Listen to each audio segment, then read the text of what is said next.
+1 അക്കൗണ്ടൻസിയിലെ 14-ാമത്തെ ചാപ്റ്ററാണ് സ്ട്രക്ചറിങ് ഡാറ്റാബേസ് ഫോർ അക്കൗണ്ടിങ്. അക്കൗണ്ടിങ്ങിലുള്ള ഡാറ്റാബേസിൻ്റെ സ്ട്രക്ചറിങ് എന്തൊക്കെയാണ്? ഫസ്റ്റ്, എന്താണ് ഡാറ്റാബേസ്? നമ്മൾ പലപ്പോഴും കേൾക്കുന്നൊരു വാക്കാണ് ഡാറ്റ എന്നുള്ളത്. നമ്മൾ കമ്പ്യൂട്ടറിലേക്ക് നമ്മൾ എൻ്റർ ചെയ്യുന്ന ഓരോരോ ഫാക്ട്സുകളും നമ്മൾ എന്തായിട്ട് കണക്കാക്കാറുണ്ട്? ഡാറ്റയായിട്ട് കണക്കാക്കാറുണ്ട്. അപ്പോൾ ഡാറ്റ എന്ന് പറഞ്ഞാൽ റോ ഫാക്ട്സിനെയാണ് നമ്മൾ ഡാറ്റ എന്ന് പറയുക. കംപ്ലീറ്റ് അല്ലാത്ത എല്ലാ വസ്തുക്കളെയും എന്ത് പറയും? ഡാറ്റ എന്ന് പറയും. അപ്പോൾ എന്തായിരിക്കും database? A database is a collection of related information stored that it is available to many users for different purpose. Database എന്ന് പറഞ്ഞാൽ ശരിക്കും ഡാറ്റകളുടെ കൂട്ടത്തെയാണ് ഡാറ്റാബേസ് എന്ന് പറയാം. Related information stored that it is available to many users for different purpose.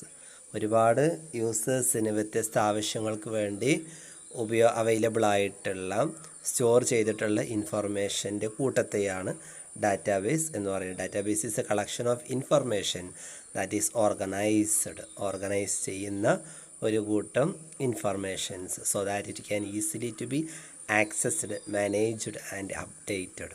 നമുക്ക് ഡാറ്റകൾ access ചെയ്ത് നേടിയെടുക്കാം, മാനേജ് ചെയ്യാം, അപ്ഡേറ്റ് ചെയ്യാനൊക്കെ വളരെ എളുപ്പത്തിൽ സാധിക്കും. A database is an integrated and logical collection of data. ഡാറ്റകൾ ഇൻ്റഗ്രേറ്റ് കൂട്ടി യോജിപ്പിച്ചിട്ടുള്ള അതുപോലെ തന്നെ ലോജിക്കലായിട്ടുള്ള ഡാറ്റയുടെ കളക്ഷനെയാണ് ഡാറ്റാബേസ് എന്ന് പറയുന്നത്. അപ്പോൾ എന്താണ് database management system? DBMS. Database Management System is a software system that manages the creation and the use of database. ഡാറ്റാബേസുകളുടെ ഉപയോഗവും ഡാറ്റാബേസുകൾ ക്രിയേറ്റ് ചെയ്യുക, മാനേജ് ചെയ്യുകയുമായി ബന്ധപ്പെട്ട ഒരു സോഫ്റ്റ്വെയർ സിസ്റ്റത്തെയാണ് DBMS എന്ന് പറയുന്നത്. It's A general purpose software system which help the users in the process of defining, creating, updating, reading, maintaining and protecting the database. ഡാറ്റാബേസുകൾ define ചെയ്യുക, അതിനെ നിർവചിക്കുകയും അത് ക്രിയേറ്റ് ചെയ്യുകയും അതുപോലെ തന്നെ അപ്ഡേറ്റ് ചെയ്യുക. ഓരോ സമയത്ത് വേണ്ട നിർദ്ദേശങ്ങൾ ഇങ്ങനെ അപ്ഡേറ്റ് ചെയ്തുകൊണ്ടേയിരിക്കുക. അതേപോലെ റീഡ് ചെയ്യുക, മെയിൻറ്റെയിൻ ചെയ്യുക, ഡാറ്റാബേസുകളെ സംരക്ഷിക്കുക, പ്രൊട്ടക്റ്റ് ചെയ്യുക എന്നീ പ്രോസസ്സുകൾ അടങ്ങിയത് ഒരു ജനറൽ പർപ്പസിന് വേണ്ടിയിട്ട് ഉപയോഗിക്കുന്ന ഒരു സോഫ്റ്റ്വെയർ സിസ്റ്റത്തെയാണ് ഡാറ്റാബേസ് മാനേജ്മെൻറ്റ് സിസ്റ്റം എന്ന് പറയുന്നത്. എക്സാമ്പിൾസുകളാണ് Oracle, Sybase, MS Access, LibreOffice base. ഇതെല്ലാം DBMS ആണ്. ഇനി എന്തൊക്കെയാണ് DBMSൻ്റെ ഗുണങ്ങൾ? First one, the amount of redundancy in the store data can be reduced. Store ചെയ്ത് വെച്ചിട്ടുള്ള ഡാറ്റകളിൽ കാലതാമസം ഒരുപാട് കുറക്കാൻ. റെഡിൻഡൻസി എന്നാൽ കാലതാമസം. അപ്പോൾ അങ്ങനെ കാലതാമസം ഒരുപാട് റെഡ്യൂസ് ചെയ്യാൻ പറ്റും. രണ്ടാമത്തെ, ഡാറ്റാബേസ് പ്രൊവൈഡ്സ് ഡാറ്റ ഇൻറ്റഗ്രിറ്റി. ഡാറ്റകൾ കൂട്ടി യോജിപ്പിക്കുന്നതിൽ കഴിയുന്നുണ്ട്. Database provide data security. ഡാറ്റകൾക്ക് സുരക്ഷിതത്വം പ്രൊവൈഡ് ചെയ്യുന്നു. ഡാറ്റാബേസ് പ്രൊവൈഡ് ഷെയറിംഗ് ഓഫ് ഡാറ്റകൾ ഷെയർ ചെയ്യാൻ ഡാറ്റാബേസിലൂടെ കഴിയുന്നു. ഇനി കോമ്പണൻസ് ഓഫ് DBMSൻ്റെ കോമ്പണൻസ് ഭാഗങ്ങൾ ഏതൊക്കെയാണ്? File manager, database manager, query processor, data dictionary, DML pre compiler, DDL compiler. ഇതൊക്കെയാണ് DBMSൻ്റെ കോമ്പണൻസുകൾ. ഡാറ്റ പ്രോസസ്സിംഗ് സൈക്കിൾ എന്താണ്? Data processing involves the activities of collecting, storing, relating, interpreting data so as to get meaningful information for decision making.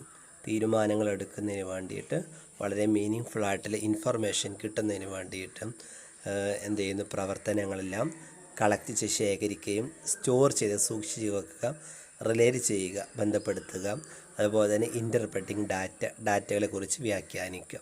ഇതെല്ലാം ഉൾക്കൊള്ളുന്ന ഒരു process ആക്ടിവിറ്റീസിനെയാണ് data processing എന്ന് പറയുന്നത്. ഇതിലൂടെ എന്ത് ചെയ്യുന്നു?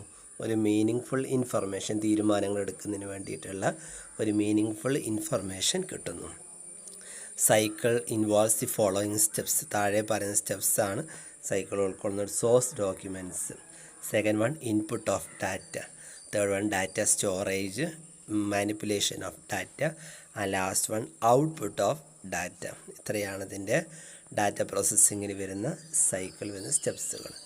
അതിനകത്ത് flow chart. A flow chart is a pictorial representation of sequences of actions required to solve a problem. ഒരു പ്രോബ്ലം സോൾവ് ചെയ്യുന്നതിന് ആവശ്യമായിട്ടുള്ള പ്രവർത്തനങ്ങൾ, അതിൻ്റെ ഒരു ഓർഡർ, അതിനെ റെപ്രസെൻറ്റ് ചെയ്യുന്ന ഒരു പിക്ചോറിയലായിട്ടുള്ള ഒരു റെപ്രസെൻറ്റേഷനെയാണ് ഫ്ലോ ചാർട്ട് എന്ന് പറയുന്നത്. ഇനി അടുത്ത process of designing database for അക്കൗണ്ടിങ്ങിന് വേണ്ടി ഡാറ്റാബേസ് ഡിസൈൻ ചെയ്യുന്ന പ്രോസസ്സുകൾ. First one reality. റിയാലിറ്റി എന്ന് പറഞ്ഞാൽ it refers to some aspects of real world situation for which database is to be designed. ഏത് ഡാറ്റയാണ് ഡിസൈൻ ചെയ്യാൻ ഉദ്ദേശിക്കുന്നത് വെച്ചാൽ അതിൻ്റെ ഒരു റിയൽ വേൾഡ് സിറ്റുവേഷൻ്റെ ചില ആസ്പെക്ട്സുകൾ, അതിനെയാണ് റിയാലിറ്റിയിലേക്ക് റിയൽ വേൾഡ് സിറ്റുവേഷൻ ഉണ്ടാക്കുക എന്നുള്ളതാണ് റിയാലിറ്റി. Second one design. ഡിസൈനകത്ത് വരുന്നത് it is a blueprint or graphic representation of accounting entity through model concepts. Design എന്ന് പറഞ്ഞാൽ എൻറ്റിറ്റി റിലേഷൻഷിപ്പാണ് ഉദ്ദേശിക്കുന്നത്. ഇതൊരു ഒരു ഗ്രാഫിക്കൽ റെപ്രസെൻറ്റേഷനാണ്, അല്ലെങ്കിൽ ഒരു ബ്ലൂ പ്രിൻ്റാണ്. എന്തിന്? അക്കൗണ്ടിങ് എൻറ്റിറ്റിയുടെ ഒരു ഗ്രാഫിക്കൽ റെപ്രസെൻറ്റേഷൻ മോഡൽ കോൺസെപ്റ്റ്സിലൂടെ കിട്ടുന്നതാണ്. Third one relational data model. Relation data model is representational data model through which design is transformed into interrelated data tables. Interrelated പരസ്പരം ബന്ധപ്പെട്ടിട്ടുള്ള ഡാറ്റ ടേബിൾസ് ട്രാൻസ്ഫോം ചെയ്യുന്ന representational data മോഡലിലൂടെയുള്ളതാണ് relational data model. ഡിസൈന് ഏതിലേക്ക് transfer ചെയ്യുന്നു? Interrelated data ടേബിൾസിലേക്ക് transform ചെയ്യുന്നു. Fourth one normalisation. This is the process of refining a database to eliminate data redundancy. ഡാറ്റകളുടെ റിഡൻഡൻസി, കാലതാമസം ഒഴിവാക്കുന്നതിന് വേണ്ടി ഡാറ്റാബേസുകൾ റിഫൈൻ ചെയ്യുന്ന പ്രോസസ്സാണ് normalisation. It is a process of efficiently organising data in a database. ഡാറ്റാബേസിൽ ഡാറ്റകൾ വളരെ എഫിഷ്യൻ്റായിട്ട് ഓർഗനൈസ് ചെയ്യുന്നതിനുള്ളൊരു പ്രോസസ്സും കൂടെയാണ് normalisation. It helps to improve database design. Database design improve ചെയ്യുന്നതിന് വേണ്ടിയിട്ടത് സഹായിക്കുന്നു. ഫിഫ്ത്ത് വൺ ആണ് refinement. This is the outcome of the process of normalisation. Normalisation പ്രക്രിയയിൽ വരുന്നതിൻ്റെ ഒരു അനന്തരഫലമാണ് refinement. The final database design is അറൈവഡ് at after the process of normalisation is completed. Normalisation completed ആകുന്ന പ്രോസസ്സിന് ശേഷം അറൈവ് ചെയ്യുന്ന ഒരു ഫൈനൽ ഡാറ്റാബേസ് ഡിസൈൻ ആയിരിക്കും. അപ്പോൾ ഇത്രയാണ് ഡാറ്റാബേസ് ഡിസൈൻ ചെയ്യുന്നതിന് ആവശ്യമായ പ്രോസസ്സ്. ഒന്നാമത്തെ reality, second one design, relational data മോഡലിൽ നിന്ന് നമ്മളതിൽ നീഡ് ടു റിഫൈൻ ചെയ്യേണ്ടത് ആവശ്യമുണ്ടോ എന്നുള്ള രീതിയിലേക്ക് പോകും. അതിന് നോർമലൈസേഷനും റിഫൈൻമെൻറ്റൊക്കെ വരുന്നുണ്ട്. എന്നിട്ടാണ് ഫൈനൽ സ്റ്റേജിലേക്ക്